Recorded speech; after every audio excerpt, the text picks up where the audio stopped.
Good evening, everyone. Thank you for joining us this evening. We're excited about this project because I think that there's just so much potential down this corridor. The Swamp Rabbit Trail has been enormously successful. That trail is a national gem.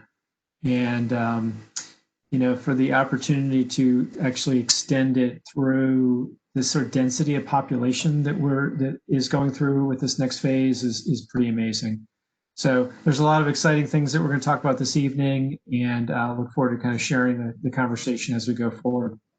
So we have we started as we should, kind of looking at the overall framework and sort of identifying key goals as part of this overall project. There were three that really rose to the top that you all share with us in early surveys and meetings and everything that we had early on. Walkability was core to everything, but so was equity and diversity. And equity and diversity are two very different things, and I think it's important that we spend just a moment to explain that. Diversity means that we have a lot of both mixture of uses and mixture of people in the area, and I think that's sort of an important foundational element. But equity means that we are paying attention to how people are able to access the trail in a context-specific way, and also looking at neighborhoods that maybe historically were not well connected and helping to prioritize their connections first. So that's what equity is all about. And again, sort of all in this walkability framework. We had a number of goals that then got generated as a part of that. Filling the trail with people, I think that's sort of obvious, but it's everything that we're doing is all about how we utilize that major public resource. Connecting every nearby neighborhood to the trail. No one gets left behind out of this. That's important. Transforming Lawrence Road. We didn't start this out with this being a Lawrence Road plan. It still isn't really a Lawrence Road plan, but you can't look at the trail without looking at Lawrence Road because of the density of population that's on the other side of Lawrence, and how we get people across it is really important. Building walkable density. That doesn't mean necessarily that we have skyscrapers all up and down the corridor. In fact, generally that's not what we're talking about. It means that things are connected, that there aren't that gaps in between development. We don't have big parking lots and having to jump over detention ponds to get to the trail. We need to treat the trail as a main street. It is, like any other great street, a front. It's a front of a building. It's a front of the activity and action. So we need to make sure we do that. And then we look to preserve housing and economic diversity. And I mentioned that earlier, diversity being a key goal as part of that. There were a number of key public priorities. We're going to kind of go through these all the way throughout and then just kind of come back to them that really flowed to the top. We think that they are the most important things. Some are projects, some are programs, some are policies. And these are things that we think that we can accomplish in the next 5 years or so and really make a big difference. So let's talk about what we heard early on. Many of you all, I see a number of names in our participant list that I recognize. Thank you again for joining us. You helped to really inform this process. As Kevin mentioned, this is about a 4-mile extension. Our study area looked at about a 5-minute walk to the trail. That wasn't a hard boundary. You'll see some of the planning work that we did actually jumped over that line a little bit to bring in some neighborhoods, but generally speaking, we were looking at neighborhoods and areas that were within walking distance of the trail. We looked at land use, and then we also looked at design guidelines, and we'll talk about all those this evening. The Swamp Rabbit Trail, the Prisma Health Swamp Rabbit Trail, it's a 22-mile greenway system. Goes all the way between the city of Greenville and Travelers Rest here. Enormously successful, and you can see by this graphic the sort of length of the extension that's planning to happen here in the next couple of years. It's an important extension, as I mentioned. It goes to the city line down by CU ICAR. We are still expecting sort of a spring 2022 opening. We'll keep our fingers crossed that will come to fruition according to that schedule, but sometime in 2022, we're hopeful that will happen. And it's really extending from Cleveland Park which is sort of the end of it today. Partially along trail bed, partially along sort of new alignment, creek area, and some other things that's out there. So when we look at what's happening, there are three unique sub areas: the west, the central, and the east. I'll break those down here very quickly. But within a 1 mile of the trail, I think it's important to note that we have a very high percentage of the overall city population lives within 1 mile of this trail extension. So that's how important this is to the entire city. There's a sizable percentage of this population lives within a mile of that, more so than the other components of it. So, this is important.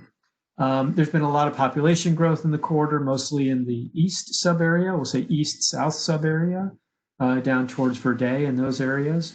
But there is still a pretty significant percentage of people who live, households that are in this area that are what we call cost burden. They are spending more than 30% of their total income on housing. So there's a pretty big diversity in the corridor, and something we need to think about over time. So, the breakdown, I think, makes sense. Anyone who's familiar with the area and kind of can take a look at it. The more housing cost burden areas are really up towards the west area in the Nickeltown neighborhood, in that immediate area. It's a neighborhood that is on its way back up. If it hit bottom, it was a long time ago. The city's made a lot of investments.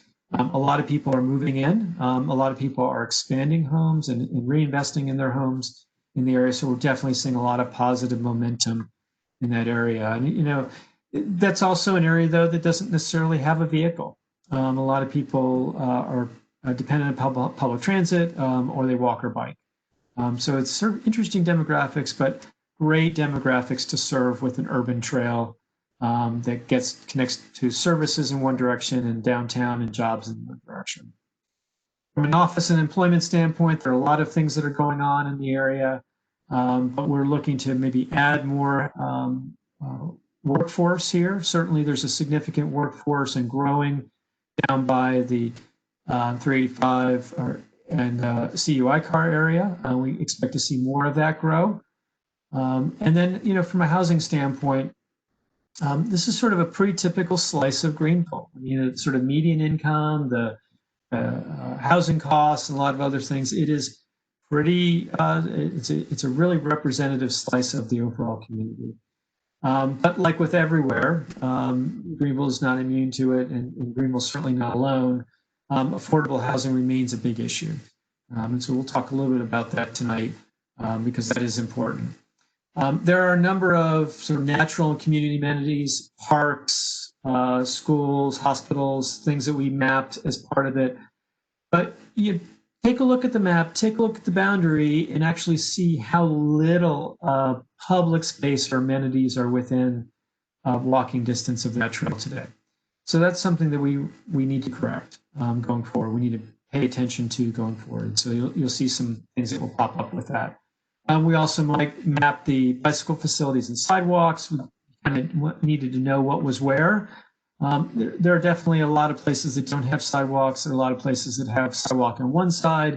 There are a lot of places that have sidewalk, what we call curb walks, sort of the back of the sidewalk, 4 feet of sidewalk next to moving traffic. Never an enjoyable experience. So there's a lot of opportunity for improvements as we look at that. And then tax credit zones. This gets into a little bit of the wonky side of things, but this is all about financing, how we help to make projects happen. And there are certain federal tax credit programs that are out there, and some of the areas do cover part of the trail. And so that is going to be really helpful when we look at helping to diversify this area, helping to accelerate some projects, and also help incorporate more affordable housing into the projects as well. Significant amount of valuation. All this information is in our report. And for those who love hanging out in the weeds on that, you can kind of see our total valuation is about $600 million in the corridor. Put a pin in that number. We're going to talk about how we can improve that rather dramatically going forward. That's sort of what's out there today. And then we have what we call a ripe and firm analysis. And this helps to just guide us. what's actually happening out there today.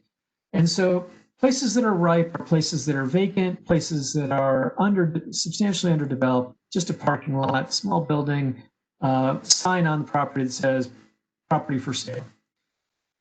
Areas that are red are places that really are kind of in their final state. Nothing's going to change with them anytime soon. Kind of stay away, don't worry about it. A lot of yellow areas. Yellow areas is sort of interesting areas in between. They're places for redevelopment. Maybe the building doesn't have a tenant, can use a better tenant. Maybe the site is, we call underdeveloped, half of it's parking, half of it's building, or even more on the parking side. So a lot of opportunities with that. And when we reached out to you all, you gave us some really great input and feedback. We had a public open house. We had great turnout as part of that. And just like tonight, we got some really great feedback. What people are looking for more of and less of. We always find this informative for lots of different reasons. We like to, on this particular project, we want to point out that breweries apparently got to the top of everyone's list. I mean, not everyone, but certainly the top of the list in terms of needing less of. And I'm not sure that when we actually asked people about that, whether they felt that was something they didn't want at all, but maybe that they want more different things. It seems like at the time, the only thing that was being announced were breweries, in every fifth corner. So I think people are looking for a little bit more diversity that's out there. So, that's important. And so we need to evaluate that and take that into account. There are a number of other things that the online survey helped to bring out in terms of the types of improvements and, real need for recreation. And I think the thing about the trail is it's not just a linear greenway, which it is, but it helps to connect other spots all along. We call them pulse points, places that people can stop or get to more easily by bike, that they could be a playground or a larger park or something like that. So that's going to be really important when we look at our overall planning. So first and foremost, this is all about moving people to the trail, moving people up and down the trail and getting people to the trail. So mobility and access was sort of a critical piece that we took a look at. And the diagram that you see on your screen right now is the compilation of all of the different pieces of improvements that we're recommending as part of this. Some are what we call high quality intersections, particularly along Lawrence, where there are very wide crosswalks with lighting and all kinds of other things that say that this is an important place and people are crossing it regularly. There's some other types of intersections that maybe don't have the types of signalization that we might have along Lawrence. And then we have bicycle connections. Sometimes they're existing streets that we have a sign up that says, bicycle connection, keep moving towards the trail. So it's a sort of a signage component. Sometimes it's a physical separation. So it might be a bike lane or some kind of we call it dedicated facility, something that cyclists can ride on and be safe as part of that. So all that's integrated as part of that. So you can see that there's a lot of really great opportunity up and down this area. Lots of little pieces and some bigger pieces. Some would happen as part of other projects. Some would be constructed as part of a city project. Some might be constructed as part of a state improvement project. Others might be constructed as development or redevelopment occurs. So this is a playbook. It's not we have to do this and then we do this and we do this. This is a sort of a response and in some ways sort of a reactive driven plan where we can be nimble. We can get some things done when money comes up, when funding comes up. So lots of different opportunities. And I encourage you to kind of dig into the plan. We got a lot more detail in there, particularly when we're talking about all these different improvements. Take a look at the detail. So we're just going to go through them fairly quickly at a high level, just to show you examples of what we're looking at in the Washington Street area. This is really from the sort of northern western end of it, and we're going to work our way to the southeastern end of it. And Craig, before we get into the details on this too much, I did want to mention to everyone out there that obviously this is really setting up a framework for future investment, both on the public side and private side. So these are not projects that, unfortunately, we've got the funding or the plans for to go out and do tomorrow. This is something that, long term, to better implement this plan, we see these as being very key to that. So just keep that in mind as we go through these. Awesome. Yep, exactly. As I mentioned, this is just some of these are going to be opportunistic. Some of these need to be more planned, but right now we don't have funding for all of this stuff, and we hope to prioritize that going forward. So you can see sort of the Washington area opportunities. We kind of work our way east in the Ackley Road area and the Pleasantburg Drive area. There's definitely some very funky is a technical term, ways that people are moving around today. It's a pretty terrible environment as a pedestrian to cross Lawrence Road near Pleasantburg Drive. And so we need to really step it up in a considerable way, because on the diagram on the right, the shaded areas on the lower left and the upper right are areas that have pending development.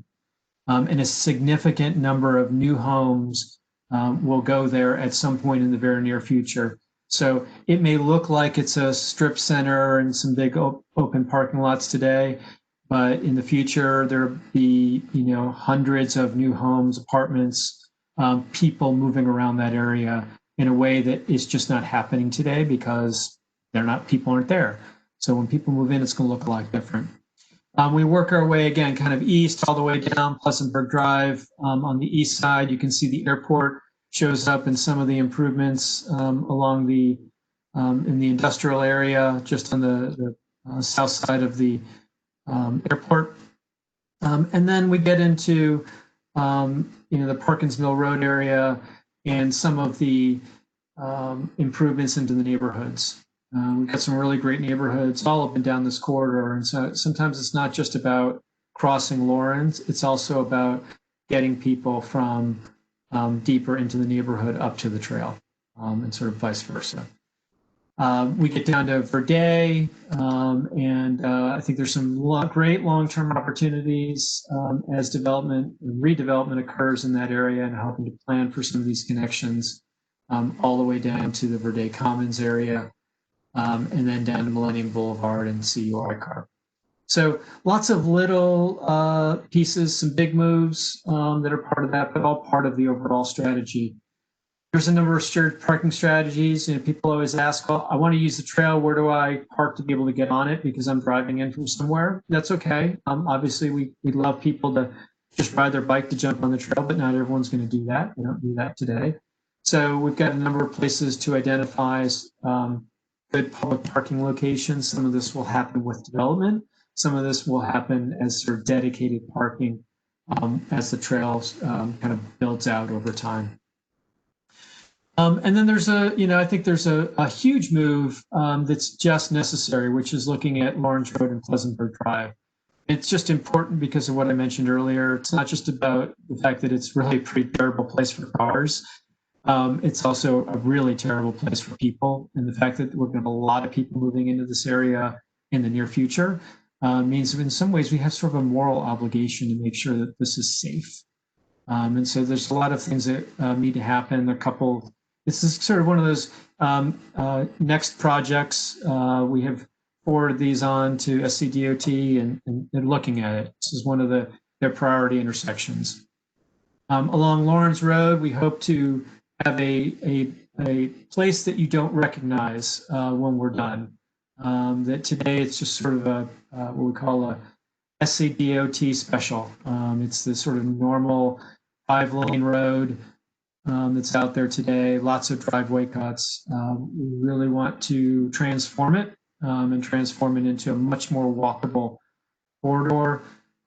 We love all the businesses that are up and down there. We don't want to get rid of them.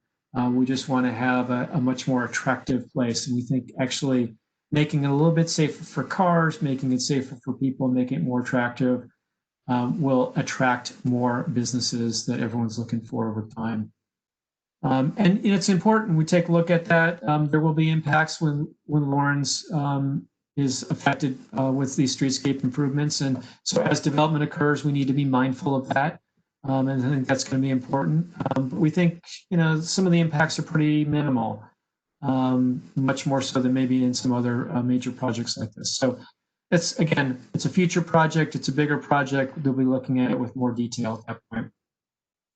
The other half of this project, in addition to the mobility and access, was development and redevelopment. And in some ways, this is all about how we leverage the investment that the community is making in this trail to create not just greater taxable value, but a higher quality of life for everyone, and more places for people to live in the community in ways that they don't impact maybe traffic out in the suburbs. They have an opportunity to live closer in to be able to do that.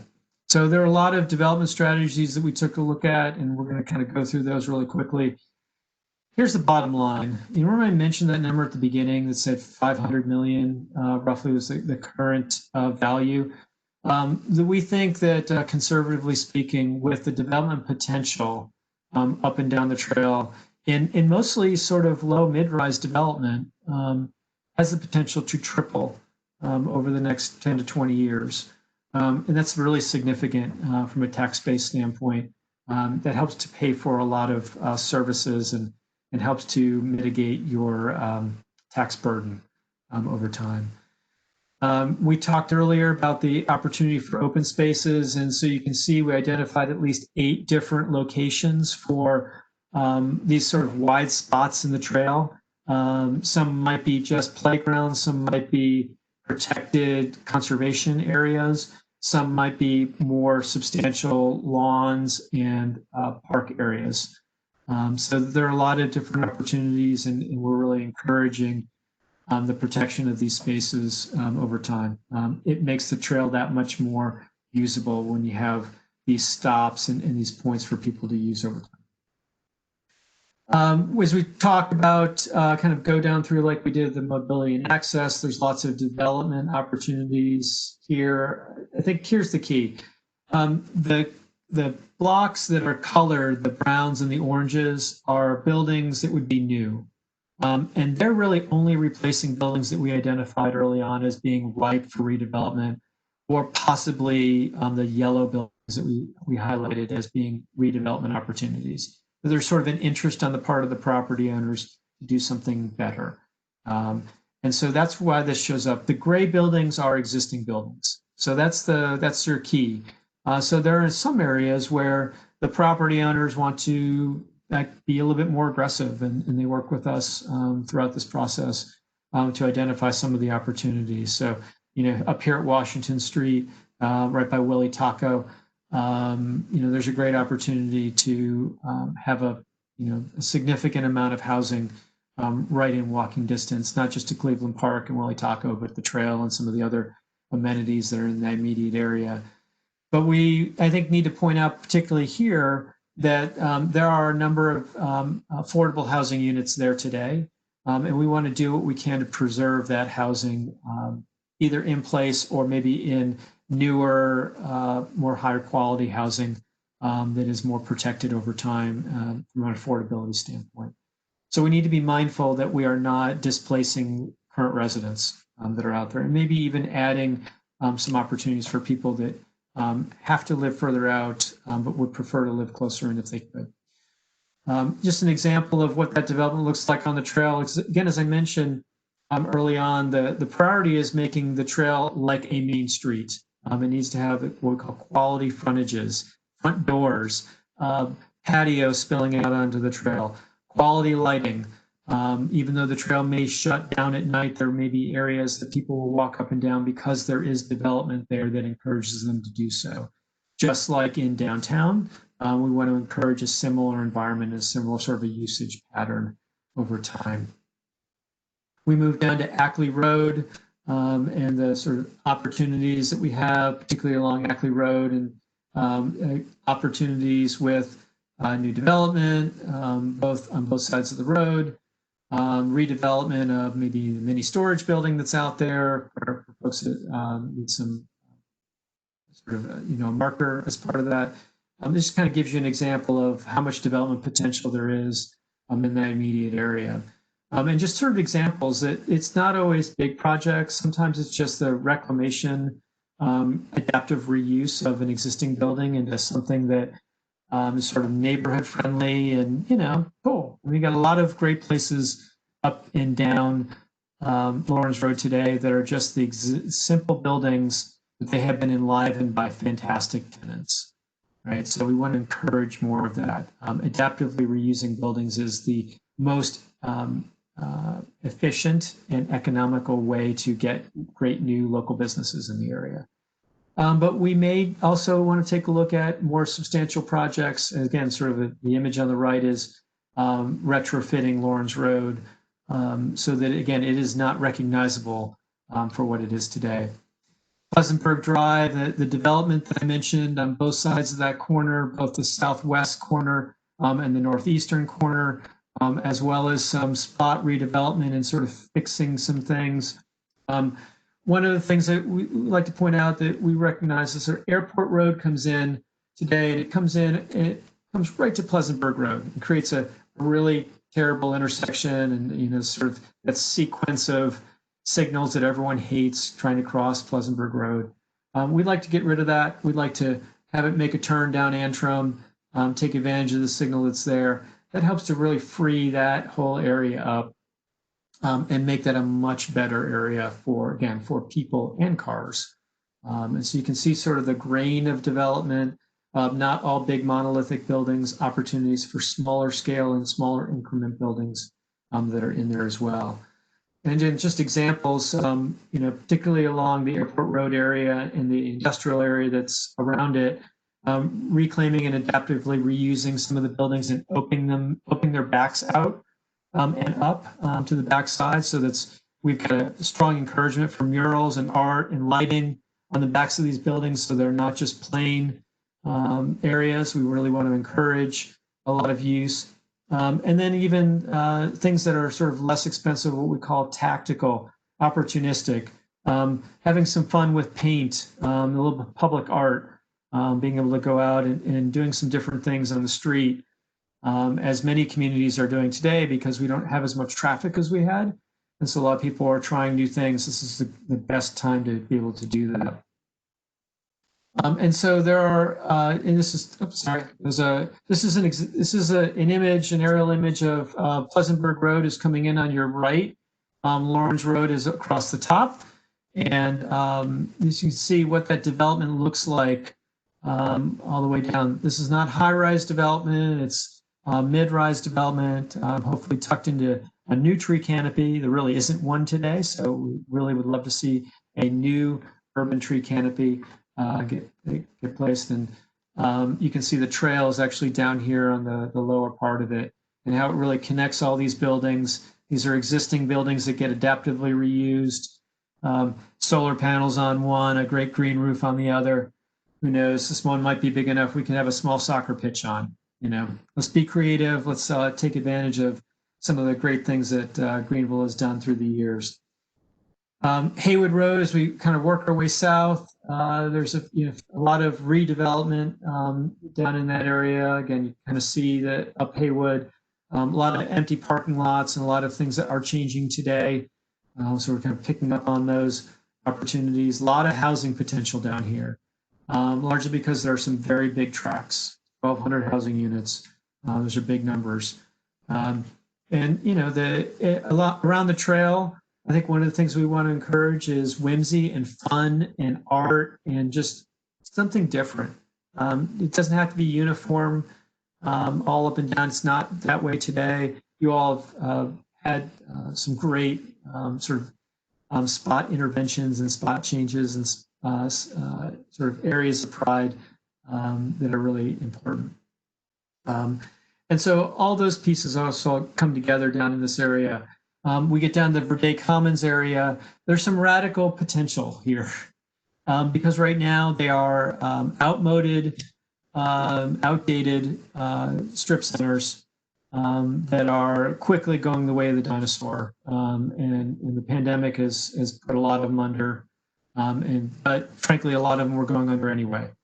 And so we're going to see opportunities for significant redevelopment at potentially with urban blocks, so regular blocks that are walkable, and the potential for having that level of development, housing, office, retail down in there. Not going to be the same retail strip that it's been in the past, but there's still an opportunity for a significant amount of it. But it needs to be better supported with residents, for sure. So just an example of what that looks like. Those of you familiar with Camperdown Academy in the back there, that's sort of the building that should stay. Certainly it's brand new.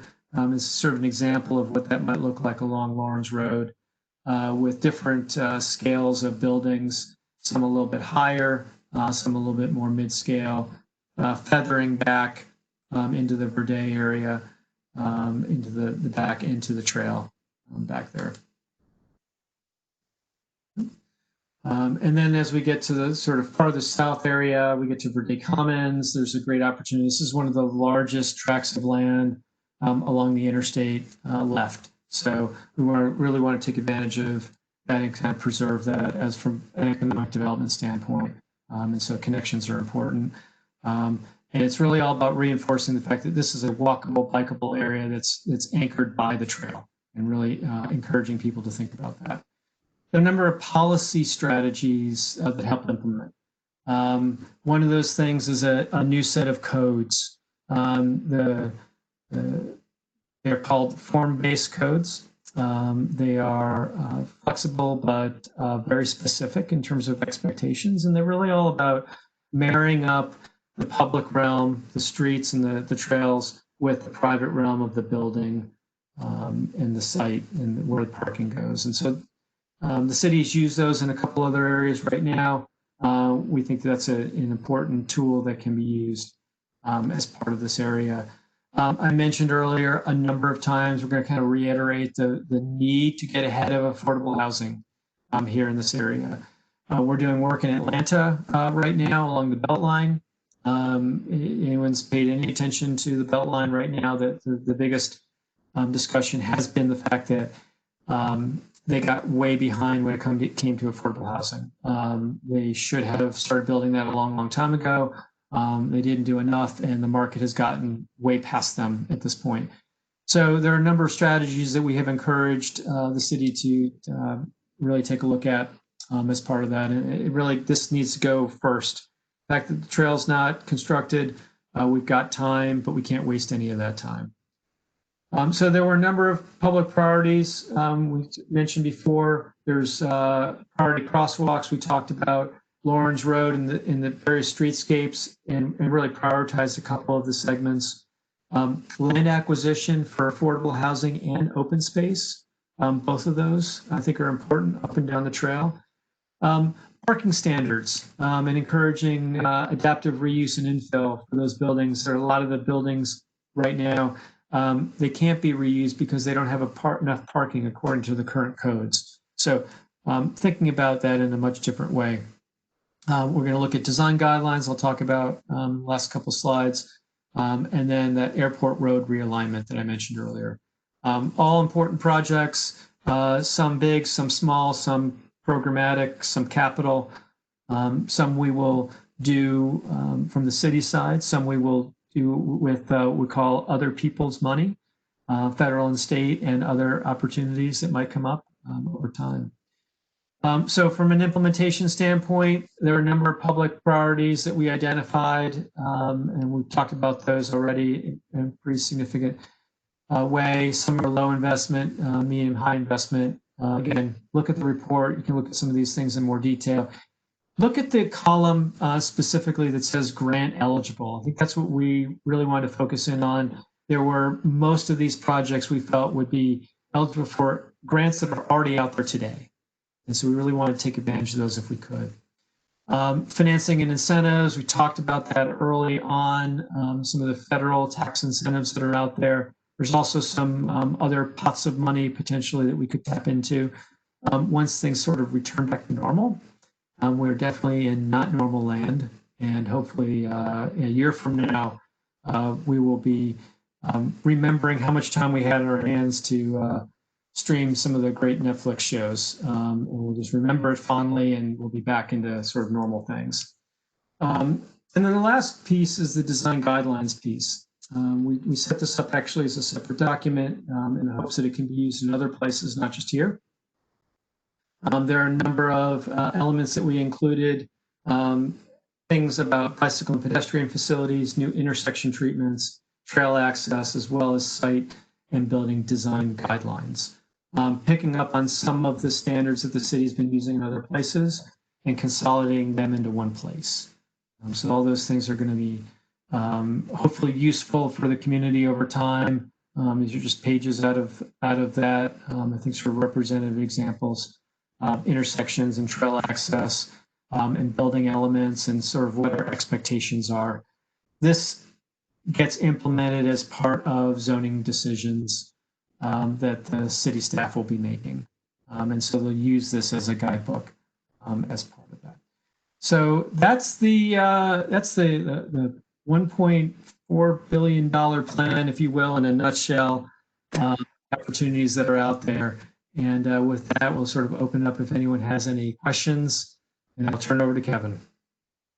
Yeah, Greg, thanks for the presentation. We've got a few questions here in the box that I'll address first. We have two questions from Sam Davis. He asked about the parking plans for the area, and really just wanted to know if there's any plans to add parking. One thing that I want to do a little bit about parking is discuss, the business side of things. If you own a parcel next to the trail and are looking to develop it, and then, from a recreational standpoint. So there are two different things. And, I know Craig earlier touched on looking at opportunities to either reduce parking requirements for some businesses or shared parking requirements. We do have some of those in the city now, but taking a little bit deeper dive on that. And then, when it kind of relates to the trail user, from that aspect, we're really looking at opportunities up and down the trail to, identify areas to partner with folks who are, developing, redeveloping, or property owners to work in some public parking there as well. Obviously, you have Cleveland Park on one end, and you've got CUI Cars Campus, who has their public parking deck on the other end with substantial amount of spaces. So from a trail perspective, we're going to try and work and weave some of those in up and down the trail between those two anchors. Yeah. Great. Thank you. There's a question in the chat about the future of the motor mile. That's a great question. And it really has almost nothing to do with this plan and more about what's happening with the industry at large. Some of you may be loosely aware that the gasoline engine is also going the way of the dinosaur here in the near future. GM and a lot of other automakers are radically changing their business models. And so the way dealerships operate can be a lot different. So we really see those areas as real estate opportunities over time. We're not kicking them out, but I think that as things change over time for those property owners, they're going to see the potential in that area. All right, and to the there's another question here as well from Sam Davis. Let's see here, asking about signage up and down the trail and how that will be regulated. Obviously, the city of Greenville, we've got an existing sign ordinance that would certainly remain in place. We would, I think, in the future be looking at a couple opportunities to allow for some more creative signage, whether that be signage through murals or things like that. Businesses currently, if someone's located in this stretch of the trail, they can certainly advertise, in conformance with the sign ordinance on, properties that are further up the trail. So that's something that, would be allowable, up front. Got a question from Steve Spinks asking about the source for the top public priorities. Those public priorities were developed kind of early, somewhat early on in the plan. I know many of you were probably involved last November and December in some of those public meetings. We had several online surveys as well, got a lot of great feedback from both of those sources of input. And so from that, as well as some direction from our 12-member steering committee, we were really able to put those public priorities together. Next question from Justin Patterson. Are these design guidelines for the whole length of the trail? So the design guidelines, and maybe this is a little bit into the next steps as well. The design guidelines right now and the plan itself, we plan to take to the Planning Commission as well to City Council, ultimately for their adoption this fall. We do intend for the design guidelines to really focus on, I'll say, this new stretch of trail that was identified here in the plan, and not necessarily, portions of already completed trail. And I think that there is an opportunity in the future to look at what things are successful from these guidelines and as they're implemented, and then possibly expand that beyond in the future. One question about how does this fit into the Greenville 2040 Comprehensive Plan and any coordination? I will share, yes, we have been coordinating with those consultants pretty regularly. I'm very involved, obviously, in this and also the comprehensive plan.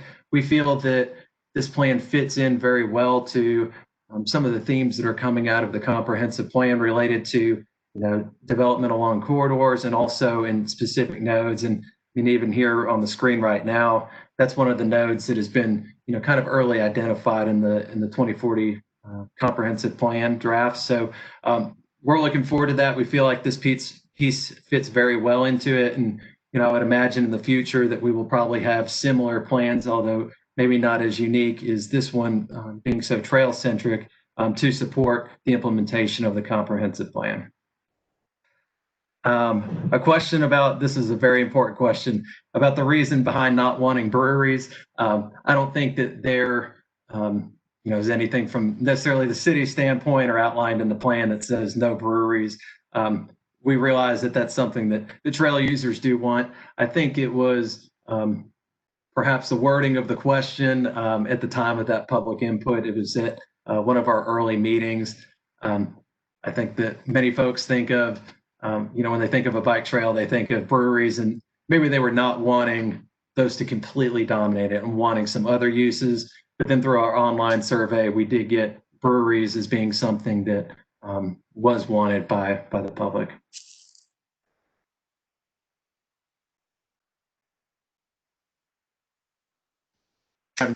Updates on the start of the trail out of Cleveland Park. Unfortunately, I do not have an update on that right now. As Craig touched on earlier, the plan is for the entire trail to be developed by end of 2022. So I don't think that it would probably lead, obviously, that, but I would not anticipate by too much, because once you get that section completed, you kind of know where to go, unfortunately. Next question from Dick Robinson. Thank you for your question. The issue about the tree roots. I know specifically, once you get further north, that can be a bit of an issue. That's something we can certainly talk to the county about. Greenville County will actually be constructing the trail itself, as they have other sections. This planning process is really kind of setting the vision and the tone in the future for everything that's immediately outside of the trail, and looking to connect that. But I will definitely make that mention to Ty Houck over at Greenville County, who is going to be leading the construction of the trail for this.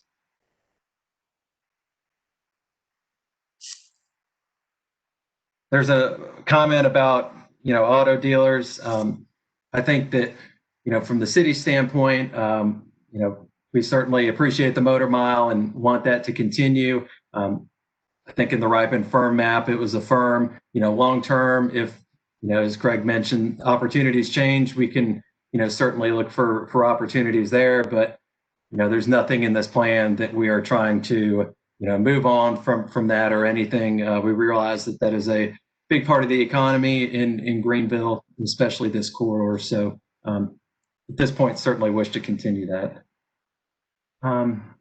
Question, how does public transportation fit into this plan? A little bit of insight on that. Obviously, we are, kind of at the lowest level of transportation here, either bicycle or foot travel. And then, from that, you have the automobile, mass transit, buses, etc.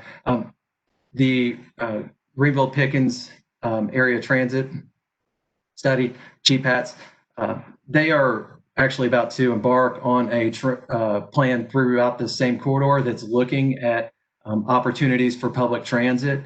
So frankly, this fits in very nicely with that, and I've been coordinating with them on that. So I think that there's a very close relationship there, and specifically through this area, the trail, we see this as not only a recreational opportunity, but also as an opportunity to be an alternative form of transportation.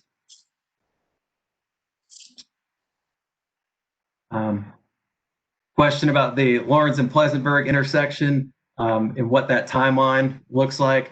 I will say that that is definitely one of the more aspirational things in the plan. There's no set timeline for that. We did want to include that in the plan. So, down the road, if opportunities come up to, realign and kind of regrade that intersection, that we would have something to point to and something that we could support.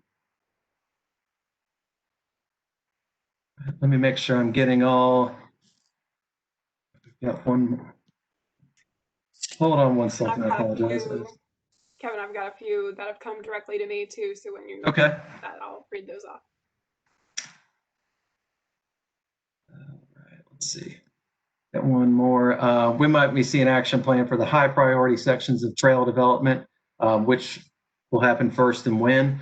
If you go to the plan itself, at the very end, there's that matrix that Craig had briefly referenced. Obviously, it's a lot of information to go into detail on in a presentation like this. And that really sets the framework for decision making on implementation in the future. I think from the city's standpoint, there are a couple of things that frankly we're already doing, as far as looking to work in some of these streetscape improvements on Lawrence Road as redevelopment occurs.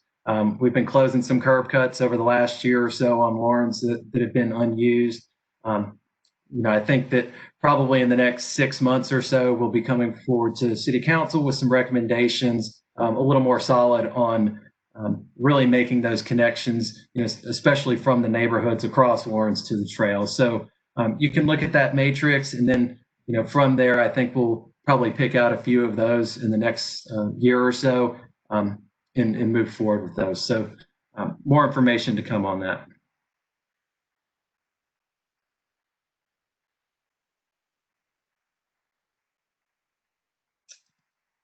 Another question about the extension kind of being used is more for commuters, and that's certainly something that we think we will see on this trail, especially as a lot of these places redevelop.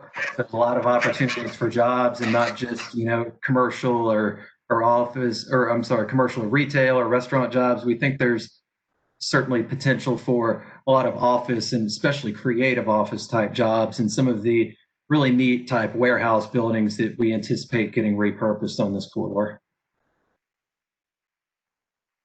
All right. We've got several more here, so let me just scroll on down. There's a question about the connection to the Overbrook neighborhood in there, and that was one that we had not originally included the planning project, but because of the planning process and engaging with the community, you all said, hey, don't forget about us. And so we were able to include a number of key connections that get us up to the schools in that area. So thank you for providing those. And Justin, thank you for sending an email. I did respond personally to your email as well, so that should be in your inbox. And I know there are a couple other folks who sent me emails that were rather specific, so I just responded to you individually, and thanks for that input.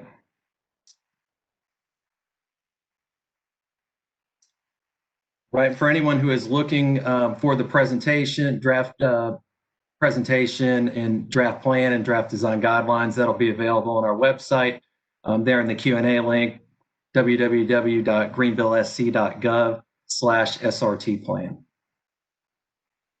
All right. I think we may have one or two more asking about the city's budget for trail construction, and has that been impacted? No, it is not at this point. We're very lucky to have allocated some of those funds last year or earlier this year, specifically for some of the bridges that will be constructed over Lawrence Road, Haywood Road, and Verdae Boulevard. So that is good, and don't necessarily expect any significant impacts to the timeline due to COVID-19. That is something that we do touch on just a bit in the plan, and kind of the potential for impacts, and still the unknown that we face to some degree. Question about the incentives that were discussed earlier for the new market tax credit area, as well as the opportunity zone incentives. Both of those are essentially just geographic areas which are eligible for federal programs, either the new market tax credit program or the Opportunity Zone Opportunity Fund program. That's not something that we administer here necessarily at the city level, but if you do have additional questions about that, please feel free to reach out to me, and I'll be glad to share some information with you on that. If you look on Google or the internet, there are plenty of further information on new market tax credits and opportunity zones as well. Let's see.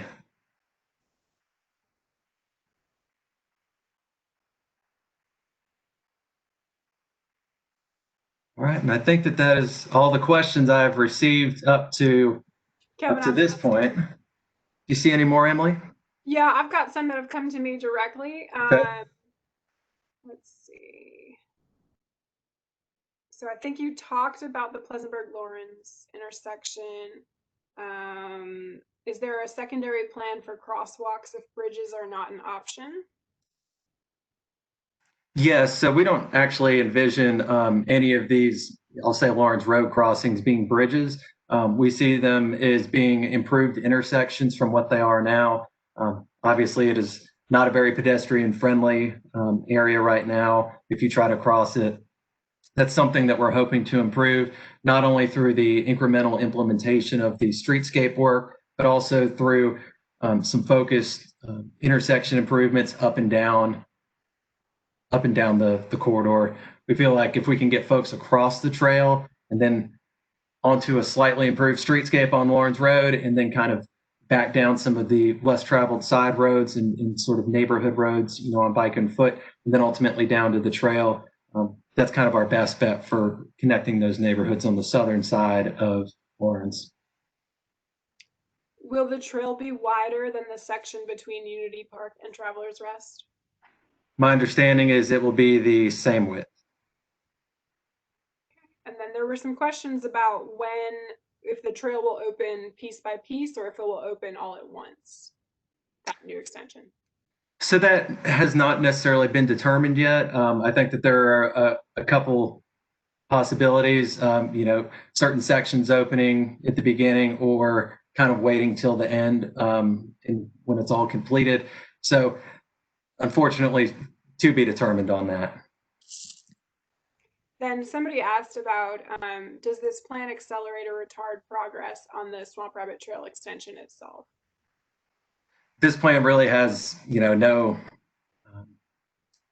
impact or implications for construction of the physical trail itself. This is really just, kind of planning around the area, and also, how do we connect down to it. But as many of you know, the path for the trail extension is essentially set. So no, it should not have any impact on the construction itself.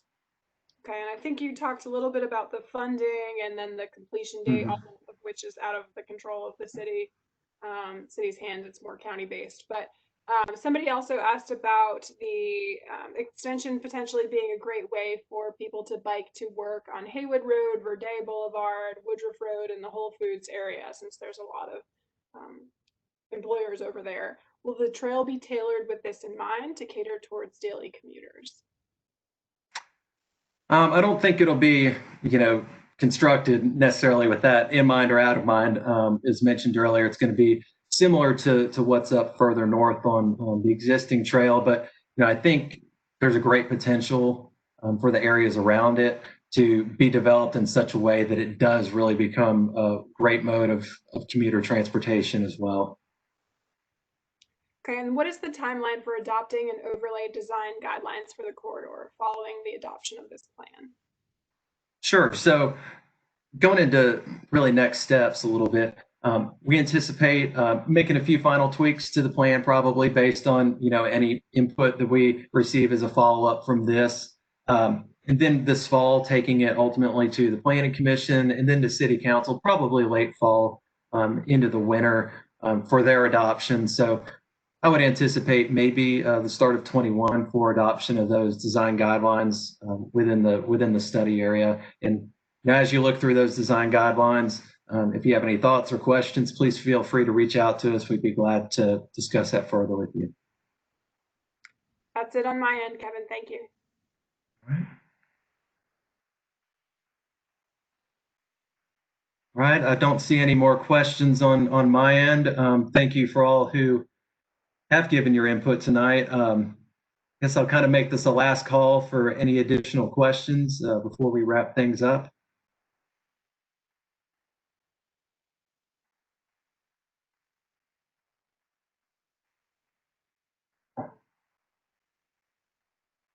All right, I'm not seeing any. If you do want to reach out to me after the plan or after this meeting, rather, with any additional questions or information, we do have my contact information available on that website. Again, it's www.greenvillesc.gov/SRT plan, as well as an email address where you can send any general comments about the plan. Emily, we did get one. Oh, thank you for answering that, Emily. I do see that. Okay. So thank you so much, everyone, for coming out tonight. We're really excited at the city about this. We know many of the residents are, and especially you folks who've participated in this from the very beginning. So thanks so much for that. Again, contact information, the plan, and this presentation will be available on greenvillesc.gov/SRT plan. And I hope you have a great rest of your evening and rest of your week. Take care.